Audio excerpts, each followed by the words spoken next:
Hey. Yeah.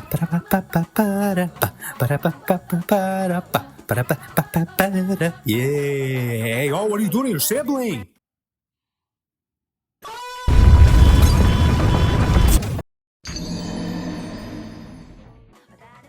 Okay, I know what you're thinking as per usual, because I'm smart like that. Look at me, yeah, look at that.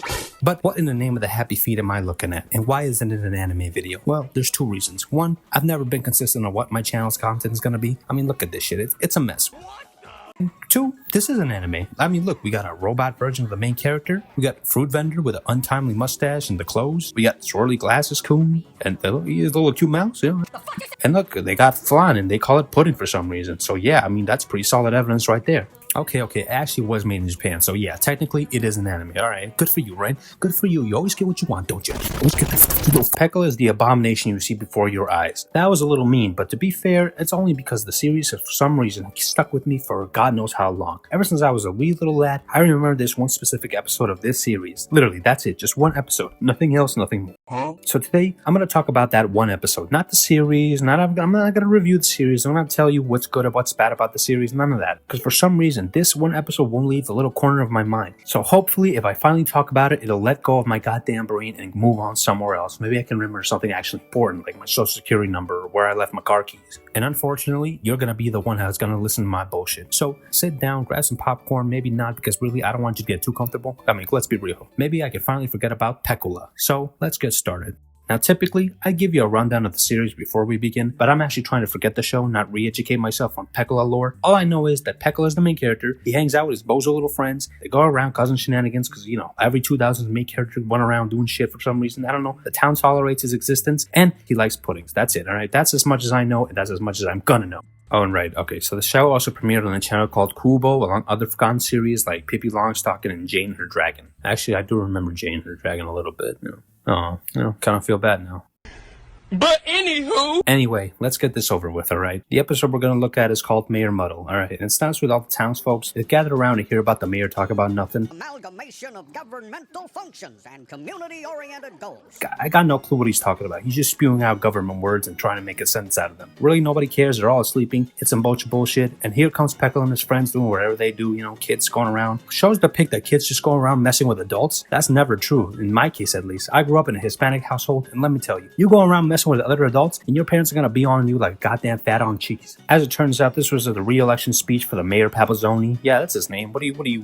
Was it a problem? I mean, it's Pink Elephant, Papazzoni. That shit makes perfect sense to me. I don't know about you. Finally, when the mayor shuts his fat mouth, the people start asking the real questions like waste management, street construction, tax decrease, funding for the arts. Finally, just what every kid show needed: tax management. No, for real though, they actually do ask about this shit, in a very cartoonish manner. But still, you know how it is. Any questions? What about the garbage problem? The streets need paving. Taxes are too high. Where's the funding for the arts? Funny enough, even though it's all supposed to be cartoonized and, exaggerated, the actual mayor does the most realistic thing I've ever seen a cartoon character do. He just straight up changes the subject and walks away. And motherfucker has a whole escape hatch just for him. I don't know how he got that funded. I don't know who out here funding escape hatches in the middle of nowhere. And the people are mad about that. Just got a whole ass tax fund just for that escape hatch. How the hell did he pull that off? I'm telling you, Mayor Papazzoni, this little kid show, he's got this place in a tight grip. I mean, how the hell do you just have that installed over there? He's been here since the Stone Age, and he's gonna die in this goddamn position. He is a tyrant, I swear to God. Nobody even likes this guy. They just complain about him all the time, saying he never keeps his promises, and for some reason he keeps getting reelected. Everyone just hates him and drags his name to the mud. This guy is a nobody in this town. They hate him to his guts, and they would say it to his face, except unfortunately, like I said, he just escapes all the time. So anyway, even though everyone hates this guy and nobody likes him and wishes he were dead in a gutter, nobody actually wants to step up to the position and be mayor. For some reason, I guess it's the hardest job in the world, even though there's like 5 people out here for real. This entire shot, right? This shot you're going to see at the end, that's it. That's everyone in this town. So I don't know how hard it can be to run this town. Either way, nobody wants to do it. They got the excuses. I'm a fruit vendor, man. Got to take care of my fruit. Scientist, got to take care of the science. Laundry. I'm a woman. Laundry. I bet Auntie Yorkshire would be a perfect mayor. Oh, thank you. But how could I possibly fit being a mayor between wash and dry cycles? Which reminds me, I have to put in a new load. That sounds sexist, and it is, but that's her dead-ass excuse, so you can see how badly this position must be. The only guy who wants it is the Mayor Pepezzoni. Oh, but suddenly here comes Pecola, the main character, and he observes something real interesting. Gee golly, nobody wants to be the mayor. Maybe I can be the mayor, right? He says it exactly like that. Don't even watch the episode, just trust me, alright? I know everything. So seeing the pathetic excuses of adults he has around his town, Pecola decides, hey, maybe I'll run the town. It can't be that hard if that goddamn piece of shit Pepezzoni is the only one doing it. So Pecola goes out and he goes around doing his campaign. You know, he's got his friends to help him out, but it don't matter. That shit is boring. Blah, blah, blah, blah. Who cares? The townspeople, they get to noticing this. Now, some of them are a little pissed off because he goes around and stapling the shit onto his back, but it don't matter because Pecola is on the run. And somehow this makes it into the news. The news actually is talking about this like, hey, Mayor Pepezzoni, did you know that the local little kid that nobody cares about, Pecola, he's gonna run for mayor? Isn't that crazy?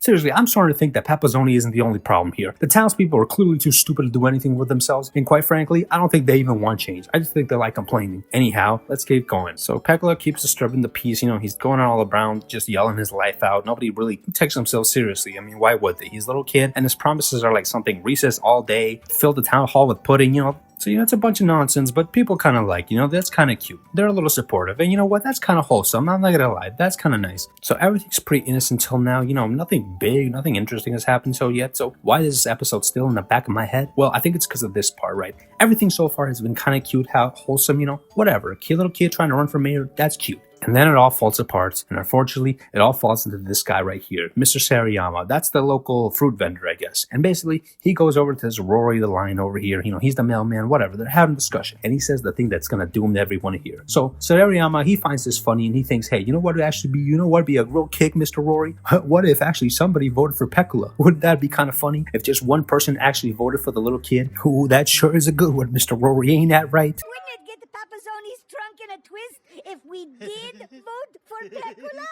Vote for Pecola? But unfortunately, Mr. Sariyama made one crucial mistake. He told this guy about his plan. This motherfucker right here, Rory the lion. I have never seen such a snake in all my life. You'll see why in a bit, alright? So Mr. Sariyama, you know, it's voting time and he's still laughing. This apparently must have been a real laugh to him. He must have loved this joke. Alright, calm down. It's not that funny. So finally, we meet back with Rory the lion. And this guy, he's snickering to himself over here. Alright, so what's so funny, Mr. Rory the lion? You know, what's so got you so goofing and gaffing? Well, apparently Mr. Sariyama wasn't the only one who thought it was funny. So Rory the lion over here, he decided he too was going to vote for Pecola. And so he did. So now they've got 2 votes for Pecolas. Alright, that's kind of cute, right? I mean, 2 votes. Who would have expected that? So Mr. Sariyama, he looks around and he sees that everything's kind of going a little weird because everyone out here is snickering and laughing to themselves. You know, they're in huddle in groups of 4, 3s, you know. So he asks Rory, because obviously this don't look good. He asked Rory, hey Rory, you didn't happen to mention our little joke to anyone else, right? And Rory, all proud of himself, all happy-go-lucky over here, he tells himself, yeah, I told everyone on my mail routes. Did you mention our little joke to anyone else? Sure, I told everyone on my mail route.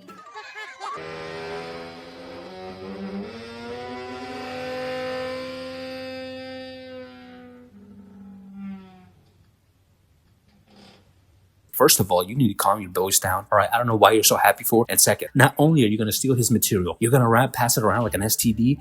And now you're going to pretend like you didn't know what you just did. Because, of course, you can see Mr. Sariyama, he figures that out instantly. And the final results are in. We didn't. The winner by a landslide is Pecola. Oh, we did.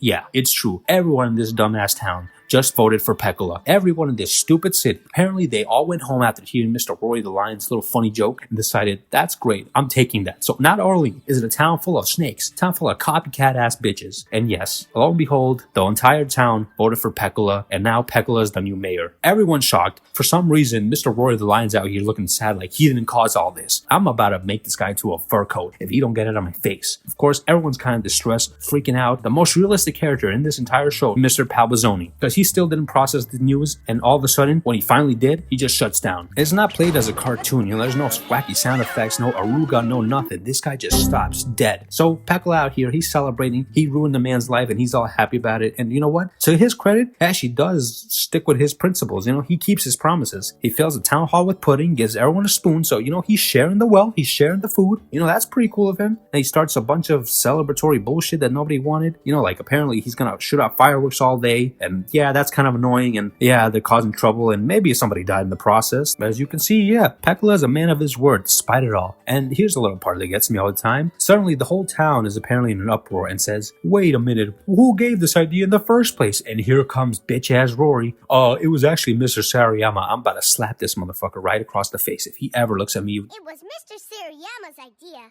So, who's voting for Pecola? Mr. Sarayama? Just joking.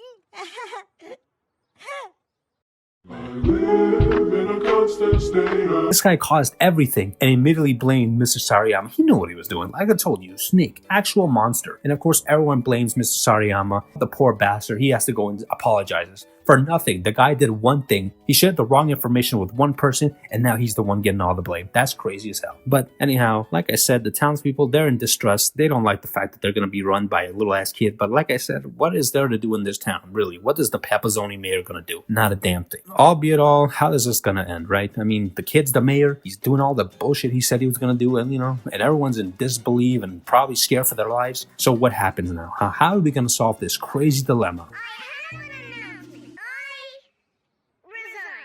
That means Papazzoni wins by default. Therefore, I'd like to express... Oh yeah, that guy just reboots. He decided, everything's now, he's just talking like nothing happened. Like, what? Who is this guy? What has this guy been doing? I don't know what Mr. Papazzoni is into. I don't think I want to know. I think he's got criminal ties. I'm pretty sure he's a kingpin. I don't know what he's doing. I'm kind of scared of him a little bit. But yeah, Pecola decides to resign, and now Papazzoni, he's back to being mayor by default. Whatever. Kind of lame, kind of boring. So everything is back to normal. Papazzoni keeps talking about nothing, keeps no promises, and the townspeople complain like always about things they actually don't care about. Papazzoni, who's going to clean up this mess? Your balloon wrecked my house. Taxes are too high. But what about funding for the arts? Oh, look, is that a triple crown pie I bushed it? Where? It looks like Mayor Papazzoni hasn't changed one bit. Good old Papazzoni. Bullshit! At the end, we realize that Pecola, the reason he actually decided to resign is because he ate all the town pudding in the halls along with his other friends. So, okay, maybe he's not the best, but you know what? At least he kept his promises. He stuck to his guns, and at the end of the day, isn't that what we all need in a leader? Someone who sticks to his convictions and does whatever it needs to get his town ahead? Well, no, goddammit, because everyone in this town is shitty. Nobody wants to take responsibility. Everyone's a piece of crap. They turn against each other in a matter of seconds. People just die on stage for no reason. And the kids, no supervision. I haven't seen an adult penguin in this one episode. This was the town people, right? This was everyone. I don't see the adult penguin. Somebody get your kids. Can a Mexican mom come in here and belt these kids? Because they just cause all kinds of trouble. So like I said, that's the end of the episode. Not really much to talk about aside that one specific mayor thing. And that's it. Kind of unsatisfying then, but whatever. What can you do? I don't know why this episode stuck with me for so long. Maybe it was the premise that interested me. Maybe I would have liked to see it done in an actual, show that could make some use out of it. I like the idea, right? Everyone kind of does vote for one person, this one unqualified person to run someplace, and everyone decided, hey, it'd be kind of funny to vote for him. But that ends up backfiring, that would be interesting if it happened in, any scenario, I feel. Hey, wait a minute. Well, that's Pecola. Nothing really special or too incredible over here, but it's kind of interesting. And I think a lot of people probably see shows like this, right? Shows in our childhood that we don't often remember or really look back on with, like the same level of importance, like a SpongeBob or a Simpsons or, any show that really has cultural significance. But it's always nice to remember shows like this because people are out here working hard on whatever it is they do. And sometimes, even if it's small, it can stick with you for years. So here you are, Pecola. I'm going to give you the credit you deserve. Despite not me knowing anything about you after all these years, this one episode really stuck with me. And I think a lot of people maybe have something similar to this. Not specifically. Maybe it could be a book, video, music, song. I don't know. Thank y'all for watching, and I'll see y'all next time.